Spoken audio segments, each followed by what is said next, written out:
Hey, my name's Shanshan. I sell art on shanshan.co. Today we're going to review Indiana Jones and the Dial of Destiny.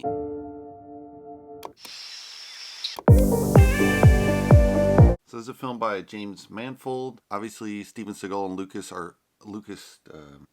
what's his name?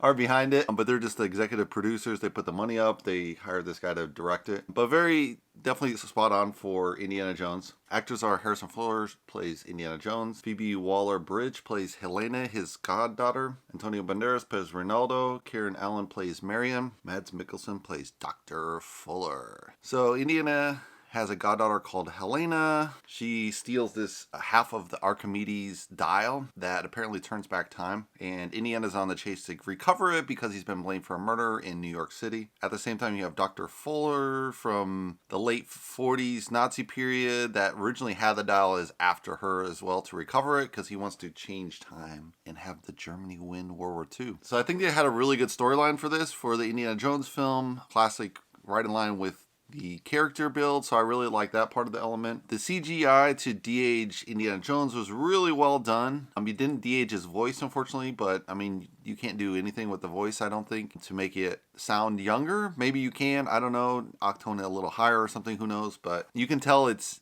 Indiana Jones' older voice mixed in with a younger looking face, so that is a little off, but in general it's way better than the last CGI that did with Indiana Jones. It was just a little bit off. I think also they did it in the Scorsese film where they brought back, the actors from the Goodfellas or whatever, and they do another mafia film, but they're old as shit, and they use all this fake CGI to make them younger, and it's just like, just get new actors, man. Those are great actors, but it just, it doesn't make sense to have old gangsters playing young gangsters. Same thing here, you have a little bit of that issue of an older guy playing Indiana Jones, but everyone loves Harrison Ford playing Indiana Jones, so what are you going to do? I was able to get beyond it. I mean, it's obviously not believable at all that he'd be in this great shape to be able to do any of the stunts, but besides even run a little bit, but who knows. They had a little bit of the role reversals with the younger goddaughter, kind of the swashbuckler fighter. Indiana Jones is the elderly father figure, so, that's okay, I guess, but then on the other hand, it's kind of like you're kind of overthrowing the Indiana Jones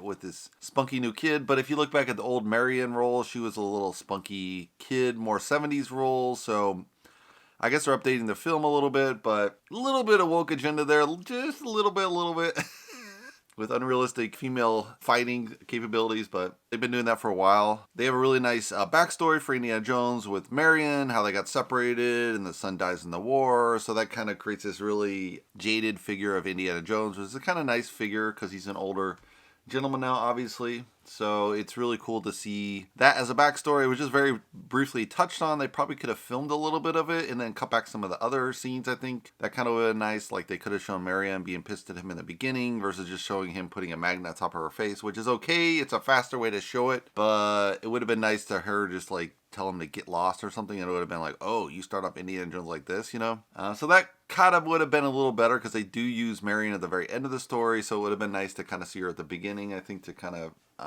bookend that, so to say. I think that could have been done a little better. I like that at the very end, the German's going to basically win, and then it turns out he goes to the wrong time. Instead of getting back to World War II, he gets back to like a Roman period, so it's super funny. So he just undone by his own invention, so that's kind of fun. There's a great puzzle element, I think, to the story. A lot of different things they had to solve, which is very Indiana Jones, which you want. Obviously, the dial itself is very mathematical, so that's a kind of a cool thing they put together. I think when they found the original one, it was at the bottom of the sea, but it was obviously rusted in terrible condition, so it wouldn't have been in this condition that they find in the movie, but it's a movie. You have to use something that works, otherwise it doesn't make sense. So that is kind of cool. It's a little bit silly because they find the dial exactly, the other half of the dial or exactly where the other dial was found, but it's just lower, and it's like, why wouldn't they have checked the rest of the boat?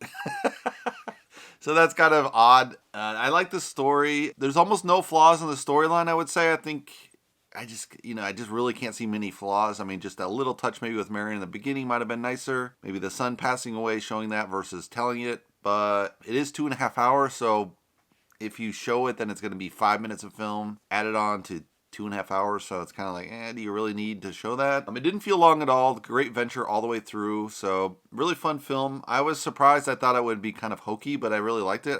I'd encourage people to see it. If you want to see more, you can subscribe below. and I'll see you in the next movie review. Thanks for watching, guys.